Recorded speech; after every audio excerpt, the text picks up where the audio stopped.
আপনার মেয়েকে এমন একটা ছেলের সাথে বিয়ে দিয়েছেন যে কিনা বস্তিতে আরেকটা বউ নিয়ে থাকে। আঙ্কেল, ওটা আমার অতীত ছিল। আপনার মেয়ে ওকে অপমান করেছে, এই জন্য আমি সেটা করেছি। আমি সেই দিনের থাপ্পড়টা আজকে জবাব দিতে। তোকে যেমন থাপ্পড় মেরেছে তুইও পাল্টা থাপ্পড় দিয়ে দে, ব্যাস।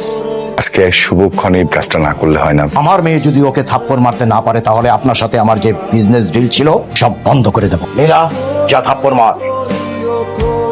হাত ছাড়ো আমার। আমি বেঁচে থাকতে আমার স্বামীকে কেউ এক বিন্দু পরিমাণ অসম্মান করতে পারবে না, অন্তত এটা আমি সহ্য করব না। বাবা, আমি আবার বলছি, ওকে থাপ্পড় মারতে না পারে তাহলে কিন্তু আপনার সাথে আমার সব কাজ কর্ম আমি সব বন্ধ করে দেবো, কথাটা মনে। রাস্তার ফকির হয়ে গেল আমি আমার স্বামীর সম্মান নষ্ট হতে দেব না। স্বামী তাই না? আমি তোকে